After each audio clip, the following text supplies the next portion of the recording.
Hey everyone, welcome back to the Chessyard. This is Bagga, and I'll be playing the 5 minute blitz today on Lee Chess. Let's see how it goes. Got the black pieces. I'll play the C65 Caro-Kann Defense. He plays E5 here. So bishop F5 first, and then H5 over here because I want to make a retrieval square for the bishop just in case. And now E6, strengthening the center. The pawn structure is good for both of us. He has got a white space in the center, which most people prefer. Okay, I'll start off with the move h6 over here. The idea is to go on g4, and I can go over here, and I have to target this square eventually, or I can first attack on the diagonal where the knight lies, and that gives me a square f5, which opens up a very good square in g3 for the knight. He's just trying to defend stuff over there. I can take on the pawn. Free pawns are always good.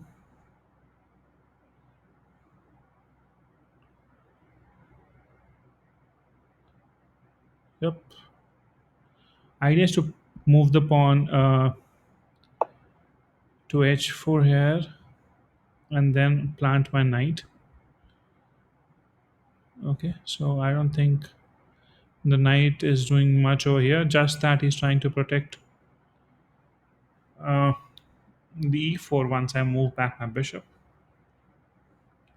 I can just start off on the other bishop on e7. I'll take on the knight as soon as I get a chance. Oh, so he goes back, and now I move h4, simply meaning that I'm going to acquire the square by a knight, forking the rook as well as the bishop. And the light square bishop is always important for white, which I can now attack. But do I need to rush in to attack that? Or simply just tell up the other bishop for now?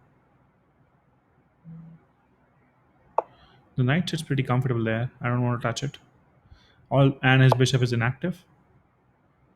Both the things are good. Now I can take on. Okay, he takes back. The bishop looks very active. We plant it on e4, attacking the knight.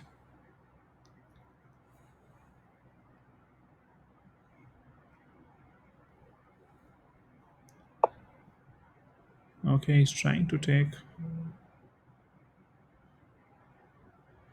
Can I just defend my bishop for now? Not giving much of play. His bishops are inactive. He has the bishop pair though, so let's see. Okay, he's trying to make them active. Need to find the right knight moves over here to make sure my knight gets into the picture, and then it is attacking the dark square bishop, controlling the e4 as well. That's what the plan is. Let's see how it goes. Don't want to open the center by moving by playing a move like f6. Okay, he goes back. What is he doing? I think he saw the knight move. That's why he went back. He's now trying to come on b3. If that's the case, yep, I can push my pawn forward, which he will stop by moving. Yep, a4. Can I still go ahead with my plan? Do I have some other move?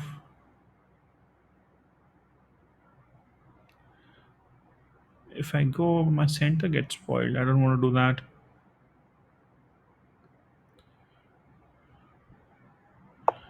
Let's go back. Is there some other way that I can go?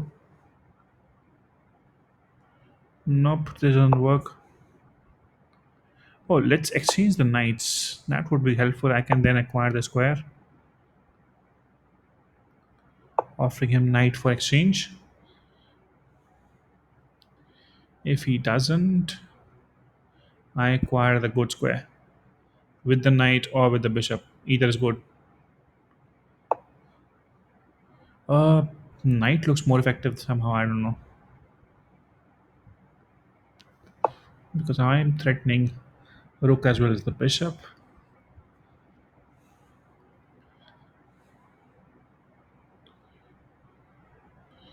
I may not take it, but just threatening it for now.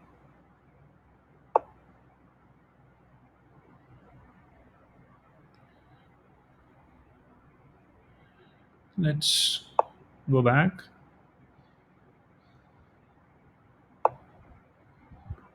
Let's plan the bishop.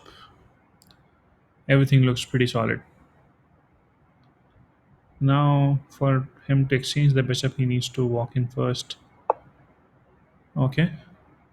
I see some chance of opening up some files over here.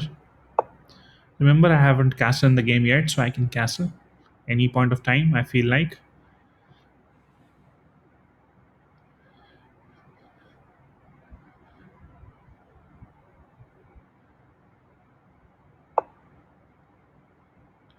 And he gives away the rook, finally. Okay, now let's exchange the bishop because we are exchange up. The bishop is hanging, the rook is hanging. Oh, he gives the another rook now.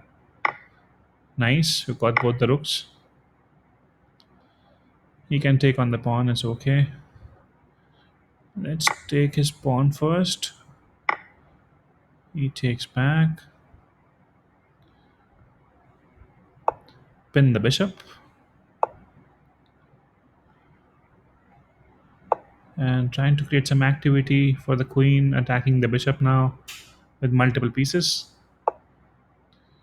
He gets all his defending resources. And we have a knight extra, maybe. Hopping in over here, attacking the pawn, defending the pawn as well with the rook. Rook's in control. I don't know. He has a good move if he can move the pawn forward, break the center. He doesn't. What is he doing? Defending the pawn, I believe. Okay, I think this move makes more sense. Just playing g6. Slow, but defending this for sure. The knight can, of course, make some separate path altogether. He's threatening to take on the pawn. I'm okay exchanging the queens at this point of time. Or I should not. Can I defend it? I can. Why to give a sneak peek in? Threatening the pawn on c5.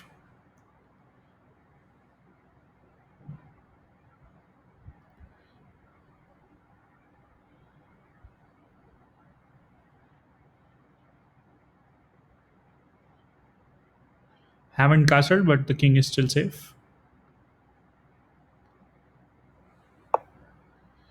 Okay, he's back to attacking the pawn.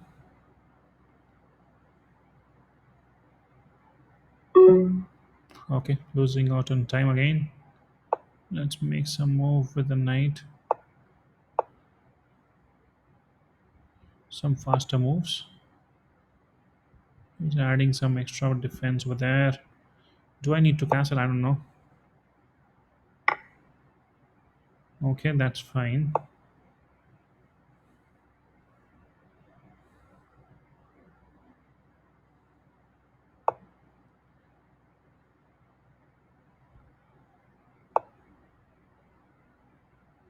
attacking a lot of stuff. I can take away the knight from the game, maybe. I don't know. Oh, take the pawn. Free pawn. Exchange the queen. Oh, he doesn't take the queen. Takes on the queen now. Okay. Still good. Except the time. Attacking the bishop.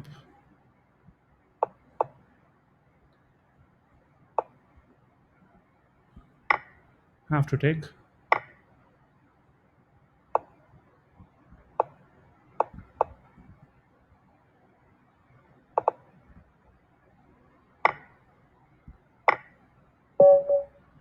Phew, 1.5. 0.5 it is. Just tried to play on the bullet mode. Gave away everything, but one on time. So the position was pretty strong until unless there was some time pressure at the end. Then, of course, lots of mistakes happening, but eventually one on time. Was a pretty good game by the Caro-Kann. E4 C6 and then F4 D5. He plays E5 here, gives me opportunity to develop my dark square bishop, light square bishop on F5. And then he moves D4, followed by pawn to H5, making the retrieval square for my bishop, just in case he plays a move like G4 here because it's protected by the queen. So now that I've moved H5, it makes more sense. He cannot do that. And then E6, strengthening my center. He develops the bishop, preparing for castling. I moved knight to H6. Now here, I think he should have moved upon the pawn to maybe H3 here instead of casting, but he chose to castle because my initial plan was to get my knight over the G4, which could have been easily guarded by such a move. But here he chooses to castle, and now I um, try to pin the knight over there. He doesn't move his knight, so I get my knight on F5, a good square. Computer suggesting take on the knight from the game or the pawn. Now it changed, so I took the pawn, right move, and then he moves his knight to G5. Oh, I could have captured another free pawn there. Missed it. So I attack the knight back. He goes back. Here I moved H4, which is pretty much passive as per the game. When you are attacking with such amount of pieces over there on the king side, you should go for the kill. So should have developed something other piece as well. Here, computer system retrieve or develop the knight. I went back attacking the rook and then pinning the knight.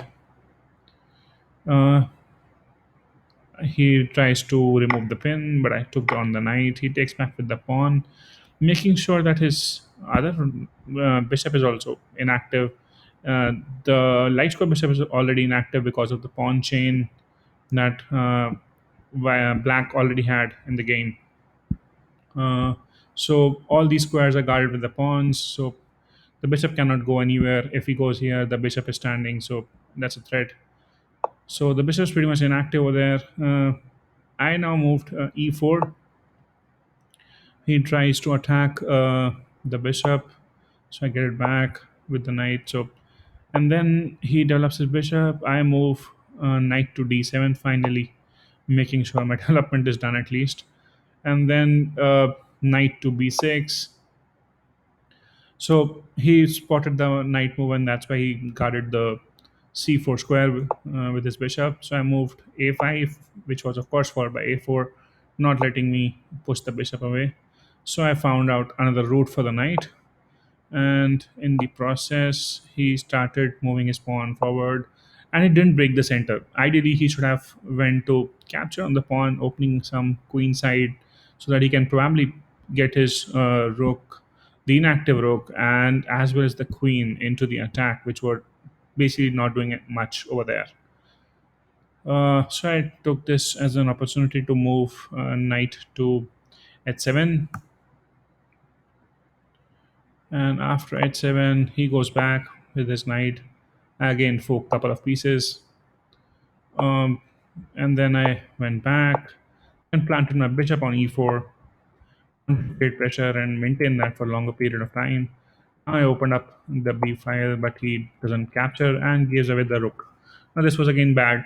He wanted to get rook on the open file, but he did miss that the bishop was already there. So he takes back with the queen. Now again, I'm threatening bishop as well as the rook. He could have simply moved rook to c2 here, but again he gave up on the rook. So I take it. He takes back. So it's pretty much in control. 4.5, like 5 around in favor of black here. Here I first plant my rook on the b file, open file, of course, and always against the queen. So always a good option. He removes the pin. Computer suggesting go with the knight on the other side of the board maybe. So here I move the queen first to c7. He gets his knight. I also get my knight on f8. Just trying to maneuver his pieces, making sure that he's attacking the pawn eventually. With couple of pieces, he is trying to exchange queen. Now after the queen exchange, the c pawn is also hanging, so I didn't want it to exchange the queens right away, because you never know what kind of an attack can come from in between. Here he moved his queen, so I moved the knight. And finally, there was no other move, and he got one more resource to attack on the pawn. So he won the pawn. He took with the knight. I got my other rook in the picture. Could have captured the pawn immediately, okay, with the rook, but I didn't. Got my queen onto an active square, then taking on the pawn. Okay, he moves the knight. I should have just captured and exchanged the queens, but here he takes on the pawn first. He takes the queen, I take it back. He takes the rook, I take back, and he moves the bishop. Now, this was end moment where, of course, we are not bothered about what moves you are playing, but trying to play fast and win on time because position-wise, of course, black dominated most of the game. Again, just these were just some random moves as fast as you can play, sacking away the knight as well, with the idea that push your pawn forward and get the queen. Um, Again, queen is very much into the picture where can't be. So position wise also, if you see, this was easily convertible, but again, I was playing on time, so not worrying much. Yep, I that was like a intentional move because he would have pre-moved to capture my queen once I develop it. So I first give him a check because whenever you give a check at the end, yeah, the opponent suddenly who has played the pre-move has to go back to take the cursor back to the king and then capture on the rook. That takes a lot of time, and that's what I took advantage of, developing the queen then with the tempo. And again, of course, the idea was just to play and win on time from there, giving a check again with the queen and then moving the g pawn forward, just making some random moves so that I'm winning on time. And at the end, it was just zero point 0.5 of a second is what was the difference between a victory and loss over there. So thankfully, I won on time. I hope you like the video.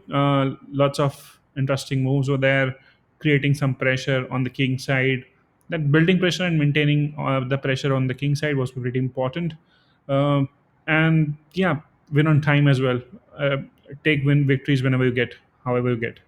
Win is a win. All right. I hope you like the video. Please do comment and share your feedback. Would love to improve from here on as always. Thank you so much for your time. Take care. Bye bye.